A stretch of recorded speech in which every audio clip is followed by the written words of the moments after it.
Do we start at 110, right? Okay. Is it always like this? Okay.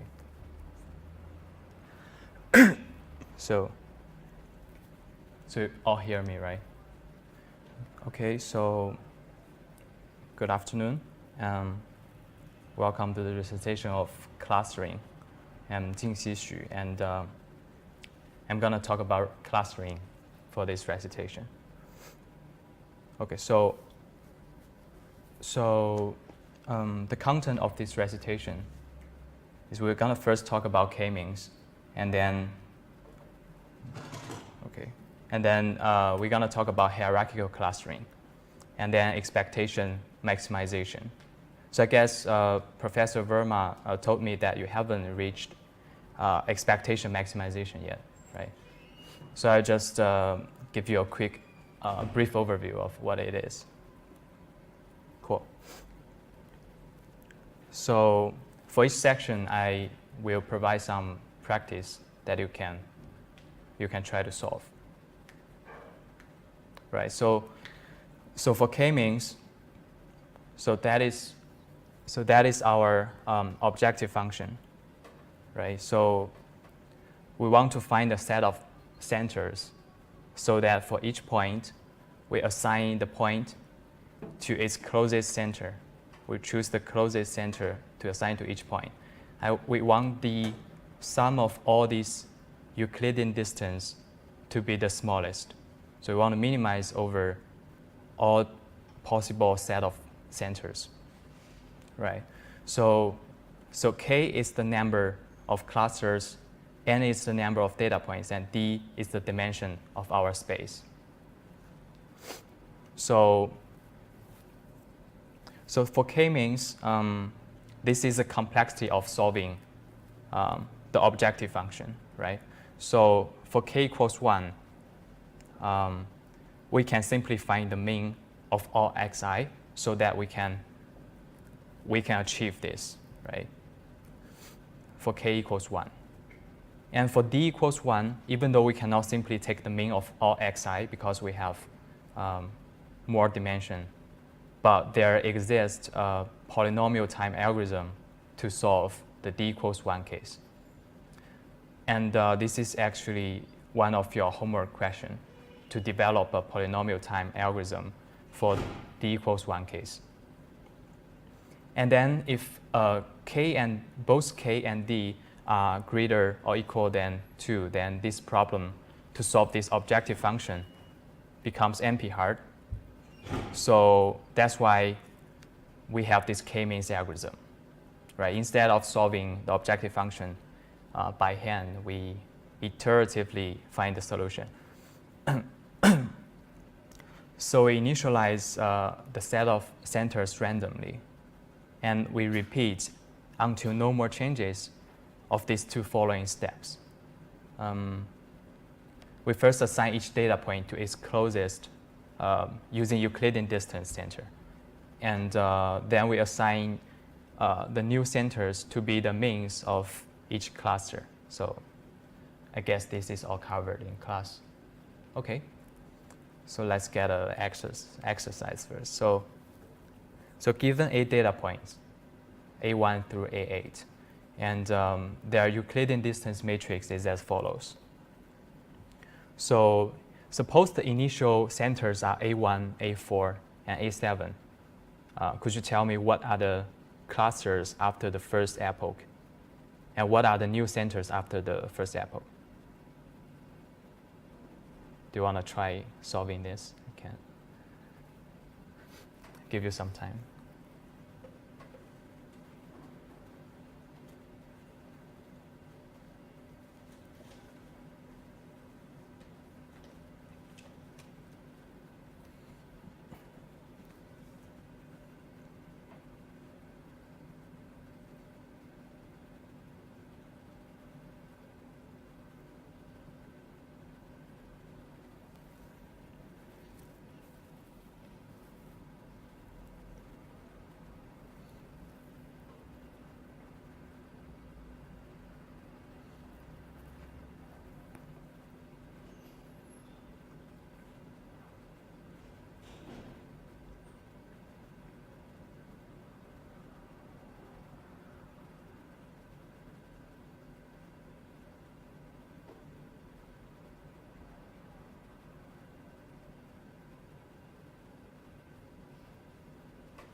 Okay, so I guess it's fairly easy.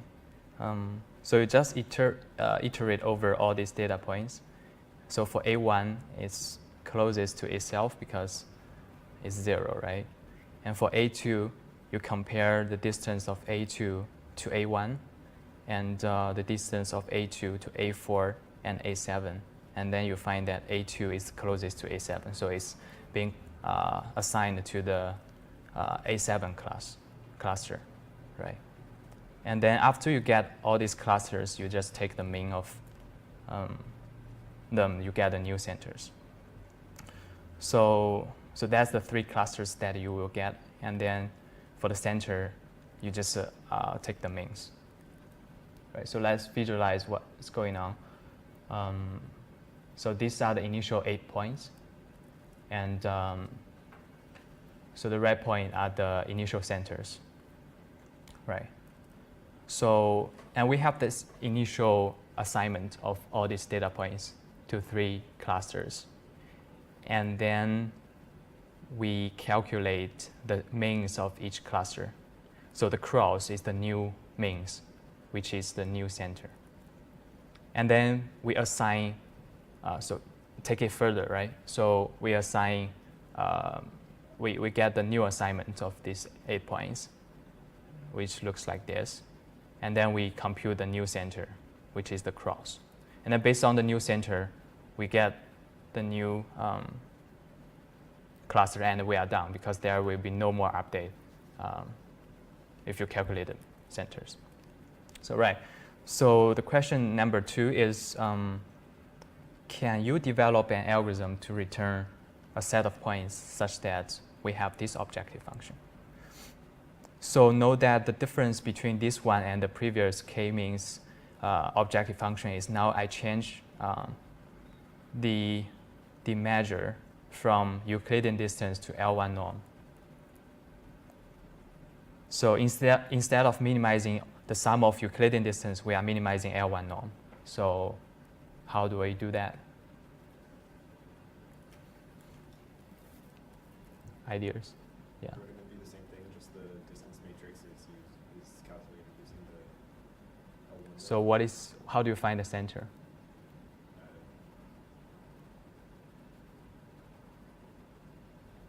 Yeah, you can assign it based on the L1 norm, right? But then after you get the new assignments, how do you define the center of the new clusters?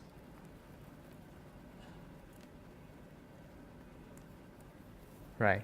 So let's think about the first simplest cases. Basically, you need to answer the question, if we have only one cluster and a set of numbers, right? So how do you find the point that has the minimum sum of L1 norm to all the other points? So for one cluster and one dimension. So that is the medium. Yeah. So instead of so when you get the new clusters, instead of assigning the new center to be the mean of all these data points, you assign medium to be the center, right? So we change the algorithm to be the following. We initialize and then we repeat until no more changes. We assign each data point to its closest center using L1 distance. And then we assign new centers to be the mediums of each cluster. So we call this k-mediums algorithm. You might ask why. So this can be proved by using statistical methods, and it's not easy. But there's a Wikipedia page. If you want to know why, you can definitely look it up. But I will not go into detail here, but just to give you an idea of k-mediums, right? Yeah. You can look up why it's mediums instead. Why medium of a set of points will have the minimum sum of L1 distance to all the data points. Okay. So, right. So then question 3 would be, can you tell me what is the new, what is the clusters, what is the new centers and the new clusters after I run k-medium on the same data set for one epoch? right? Do you want time to solve, or I'll just give you 2 minutes?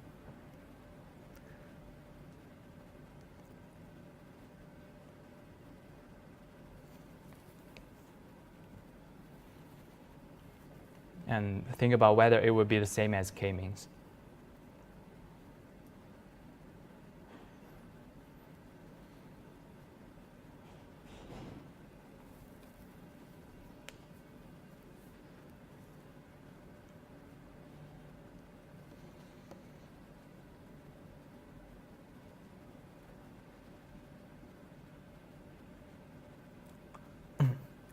So yeah, so what's going on here is, so a sign will be fairly easy.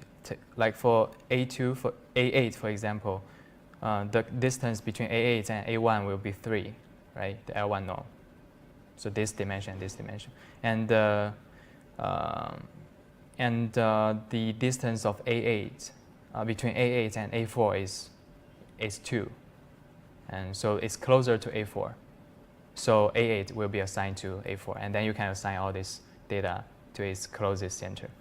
And after you get that, the new center will be, so for C1, the new center is the medium of only one point, A1. So the first dimension is medium of 2, that is 2.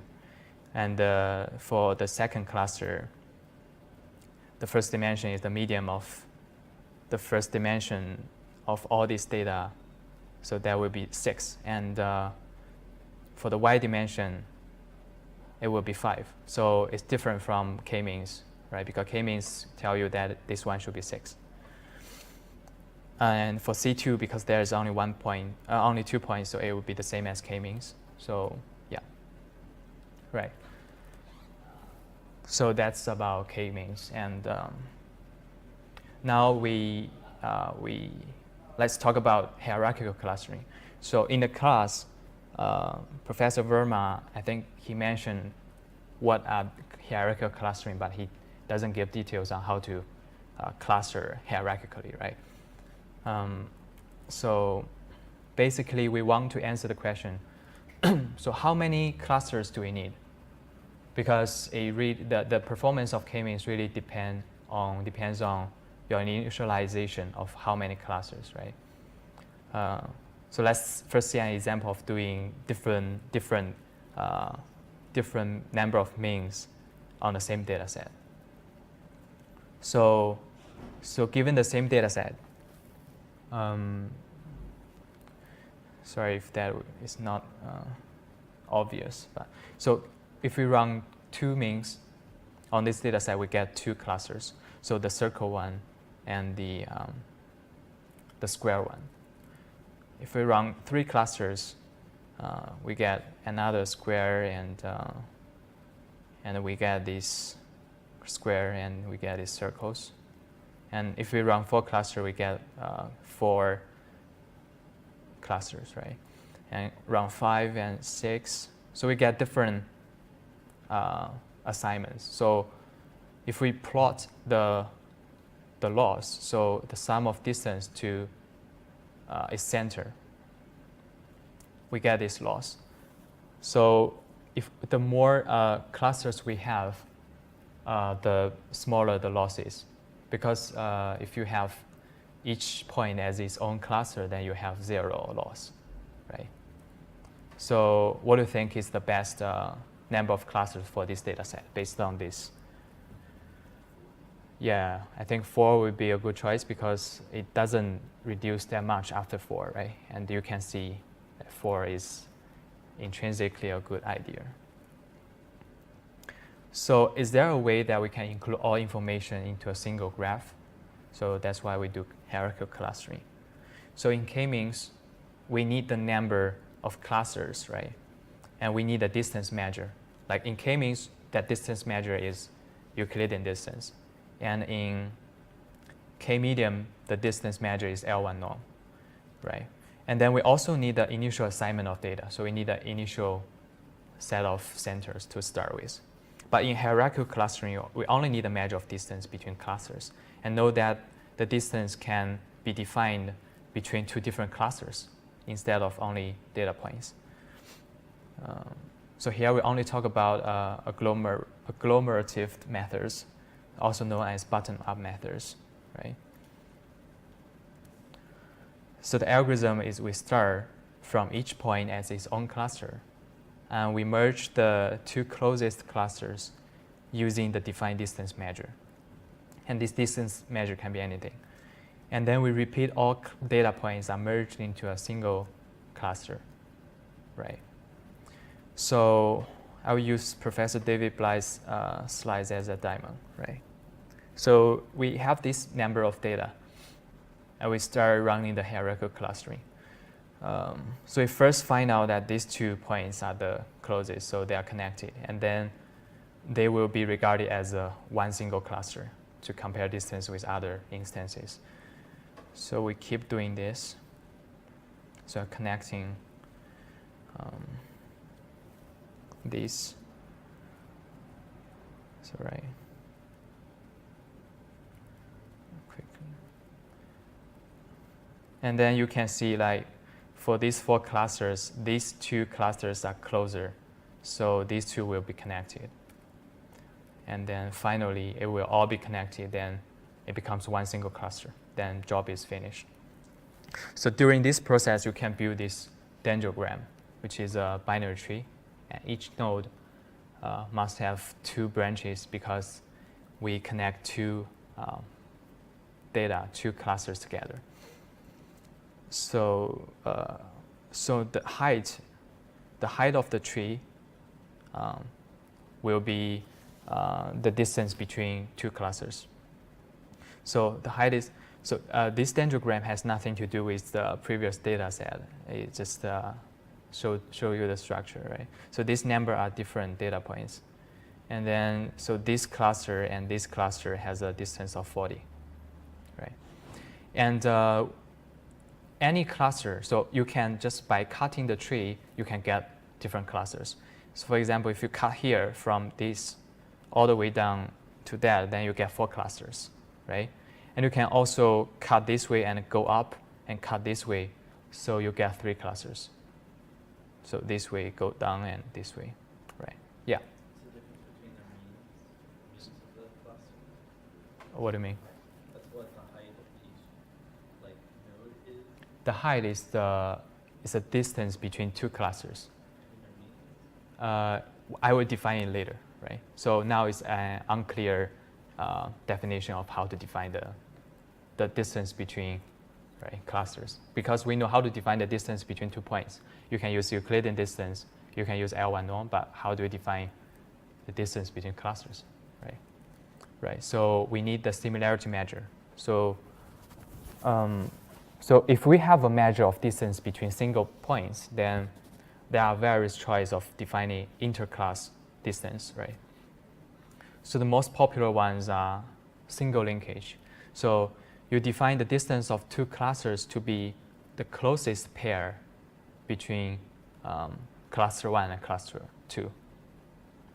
Does it make sense? So you pick a point in cluster 1, pick a point in cluster 2, and you find a pair that is closest to each other. So you define that as the distance of between clusters. That's the closest pair within each cluster. Within different clusters. So, okay. So for example, if you have this cluster and this cluster, then the single linkage distance will be this. So this distance will be the distance of these 2 clusters. Now, the way we define a cluster, like the line that you just drew is actually between 2 data points, right? 2 data points, yes. So, okay. Yeah. So this is a data point in cluster 1. This is a data point in cluster 2. And so complete linkage is saying I define this distance to be the furthest pair. So this point is in cluster 1. This is cluster 2. And this distance will be defined as the distance between clusters, right? Average linkage is I average over all possible pairs between clusters, right? So that's how we define the similarity or distance. Okay, so let's have practice again. So could you, so give you this similarity, give you this distance matrix, can you tell me what is the single linkage clustering over this data set, A, B, C, D? And please denote the height as well. I'll give you 2 minutes to.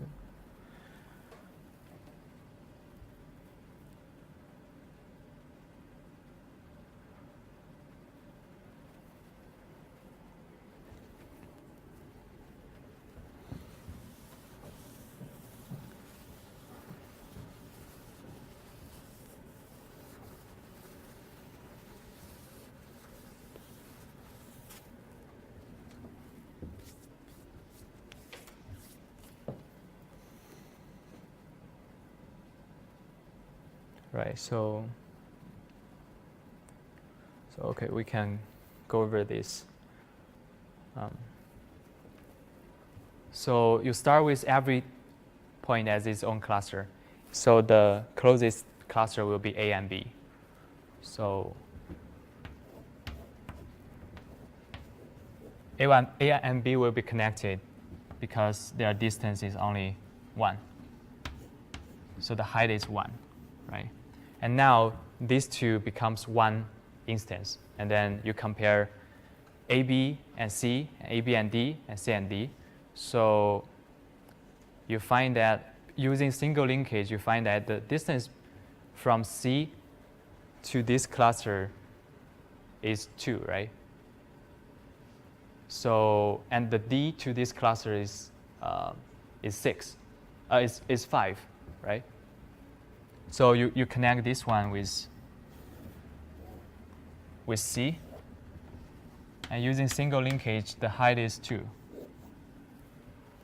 And then these 3 become one group, and then you can only, the distance between D and this group will be 3.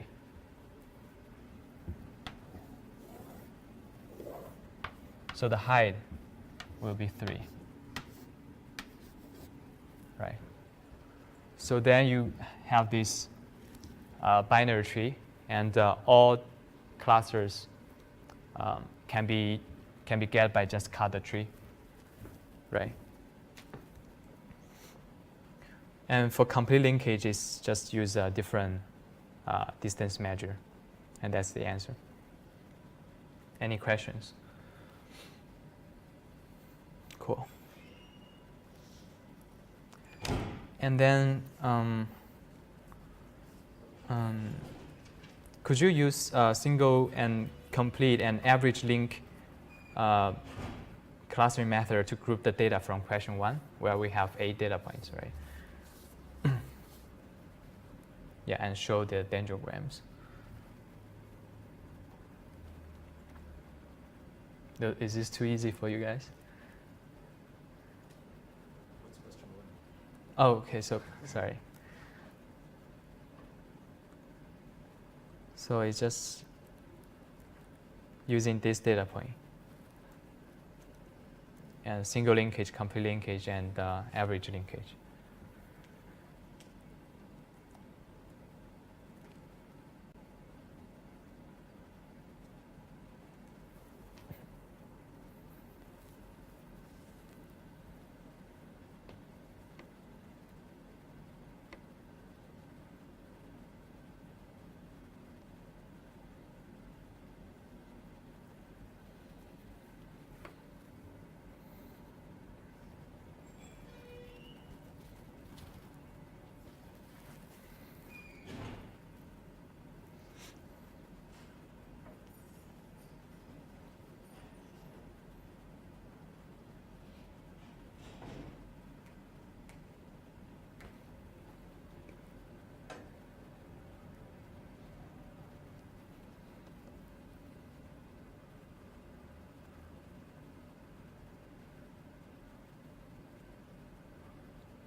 You done? Okay. Okay, cool. So, yeah. So you can check your answer anyway.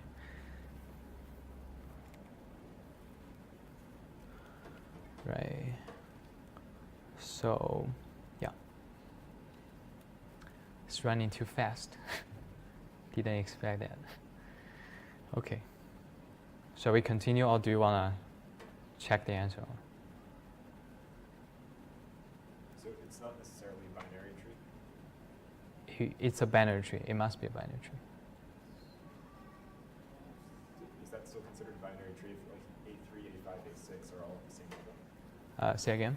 So in the single linkage, A3, A5, and A6 are all at the same level. You know, there's 3 points coming out of one branch. Is that still considered a binary tree? Yeah, because, so this is the parent node, right? Okay. This is the two children. This one is the first children. Yeah. This one is the second children. So it's a binary tree. Because the node where it splits into Right. Yeah. Oh, you mean this one? Yeah, exactly. Right, okay. So it might not be. So it might because the distance is the same. Yeah. Right. If you have overlapping points, you could get that, right?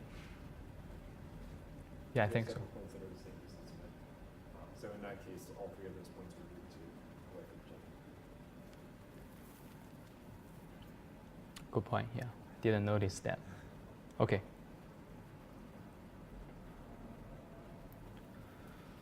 Right.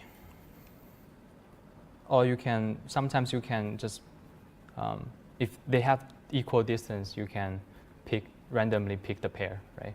To make sure it's a binary tree, because it's more general to have a binary tree. Right. It would be binary. If they had the same distance, it would just look like more, right? Right, yeah. Okay. Anyway.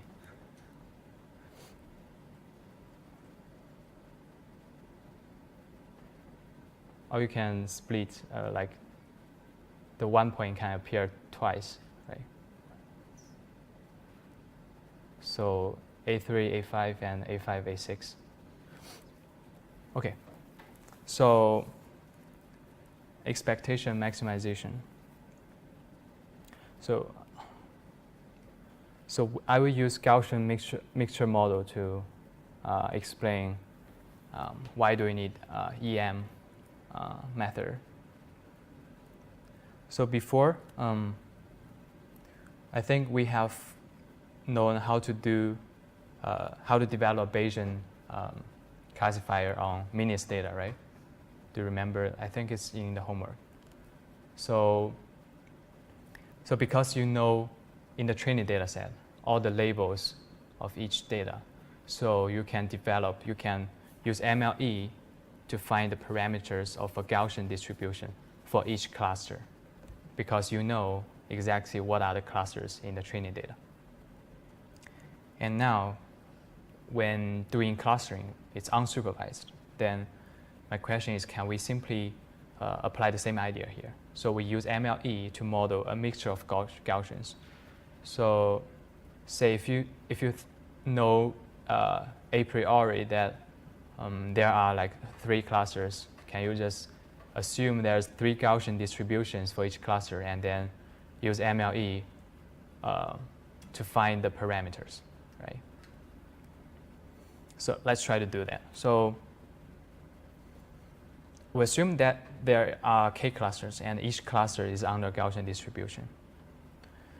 Then our parameter can be written as theta, which is a set of parameters. So pi is the prior of each class, right? So the probability of seeing each class, the prior, and then mu1 and sigma 1 is the mean and covariance matrix for cluster 1. So we have this set of parameters. Then we know the probability of seeing a sample X given parameter theta will be this value.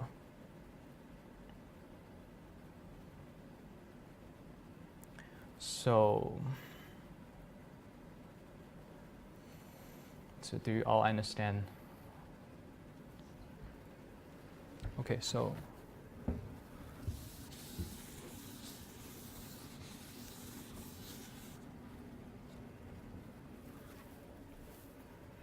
the probability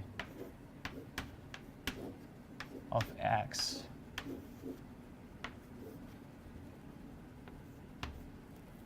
will be the sum. So, okay, z.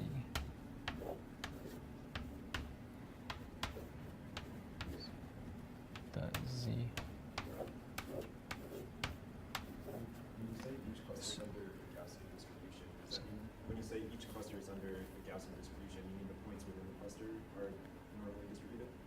Yeah, the point for that cluster. The points within. Yeah, each cluster has a separate distribution. Yeah. Why are we trying to find the probability of the prior? Because you don't know the prior, right? Okay. Like the prior was just the thing that helped us like be easier to build a distribution. I didn't think that was. I think isn't it the variance matrix and the mean that we changed? The prior just. No, but the prior decides like how many data points should be clustered into the first cluster, right? Like, It's not the prior distribution. It's not like. what do you mean? It's not like a prior distribution over one of the Gaussian distributions, right? So it's a distribution over all these Gaussians, right? So the probability of seeing this Gaussian distribution is maybe higher than the probability of seeing that Gaussian distribution. So that's a prior. I don't know if I understand. Right. So yeah, so if Z is the cluster of X, right, we can write Px given theta as this one. We sum over all the Z.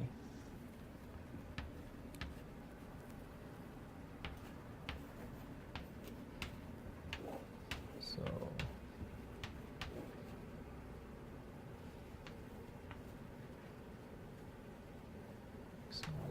Z theta.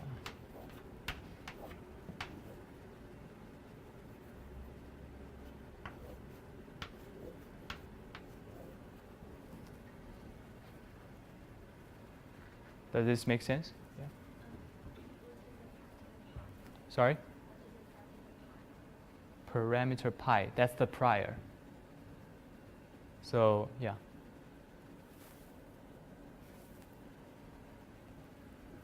Because like I give you some random points. You cannot say that they are equally possible to different distribution. You need to know the prior. Maybe if I told you that the prior of cluster 1 is 1, then all of them is in cluster 1, right? You don't even need to find the parameter for another distribution, right? Right. What is the pi under the 2 pi d also has subscript? Should that 2 pi d, this one, right? Should that also be just pi or? No, because we need to sum over all the pi. Because we write it this way, so this is the prior, right? And we need to sum over all these prior. So But in the square root, isn't pi just a number? Like, that's just part of the PDF of the norm. So you're summing over all the pi i's, but then in the square root, it's not supposed to be a variable. It's just supposed to be pi. Do you see what I'm saying? I think it makes sense. So pi is the prior, right? Yeah, so there it's fine, but there. Because this is so all that part is this part, right? So probability of x given z and theta. So it depends on pi. But in the PDF of the Gaussian distribution includes the number pi, 1 over the square root of 2 pi. Oh, okay. Oh, okay. That might be a mistake, Yeah. I think. Yeah. Oh, you mean this, right? Yeah. Oh, so yeah, that might be a mistake. So this pi should be constant. Yeah. Okay. Okay, so I'm okay. Right. So this should also be a mistake. Okay, I just copied it from. Okay. Yeah, you're right. Right. So we know the probability of seeing an example x is this, right? Then, yeah.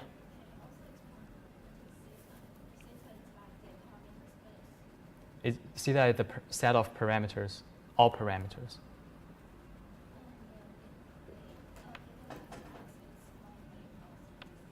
Sorry?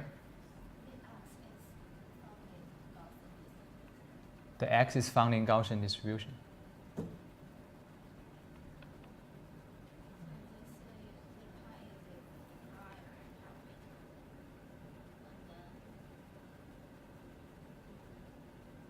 So pi is the prior, and mu and sigma is the parameter of the Gaussian.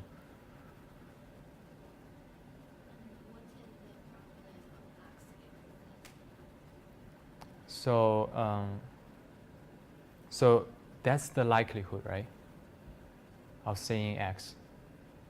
So that's the likelihood of each single data point.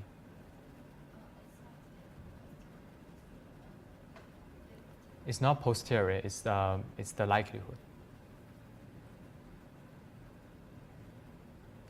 Okay, right, so then we can do MLE of theta. So MLE will just be the log likelihood, right? So we have seen this a lot of times, I think. And then we get this.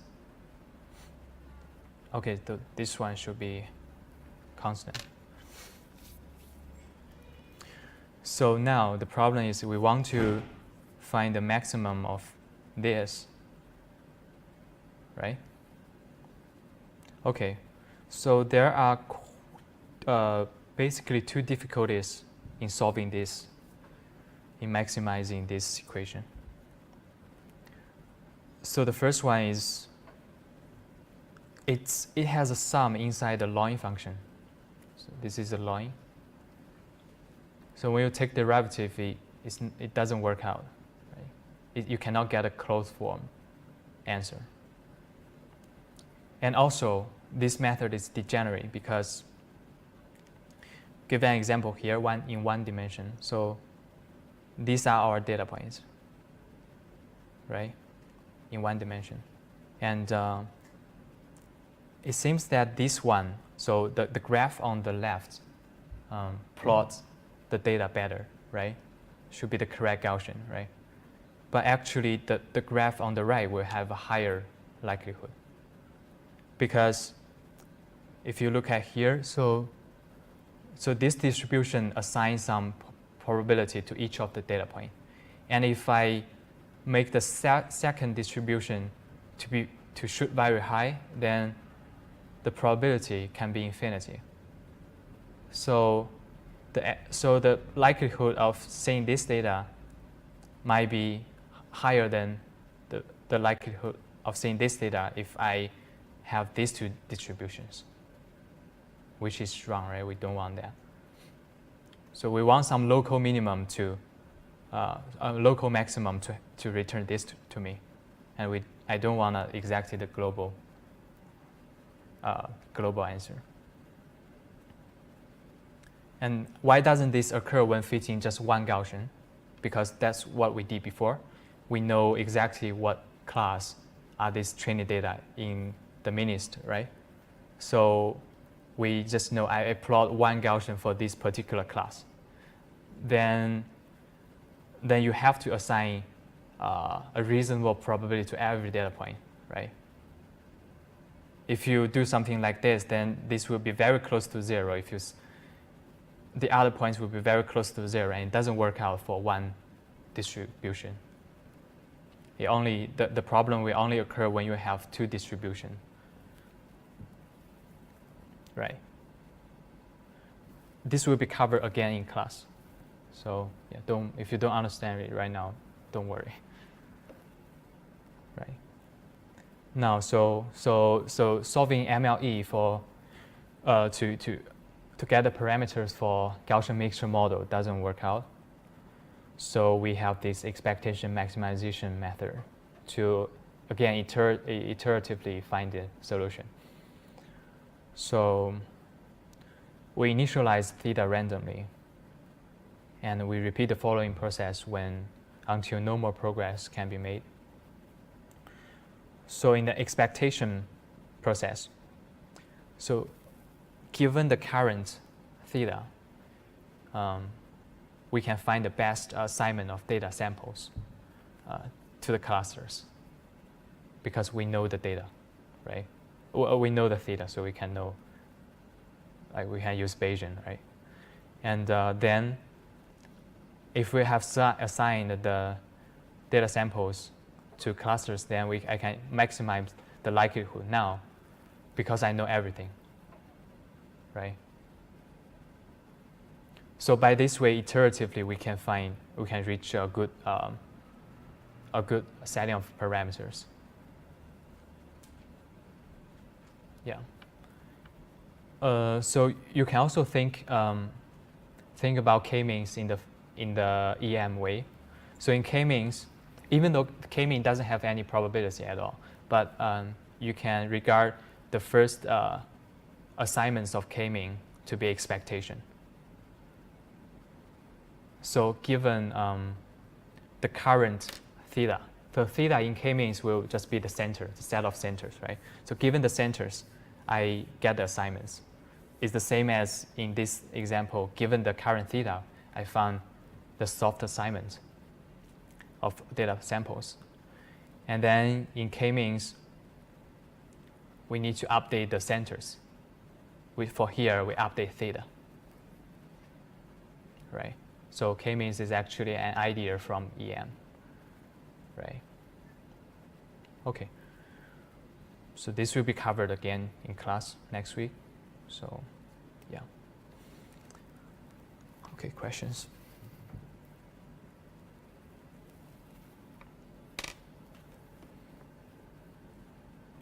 Cool. That's it. Thank you.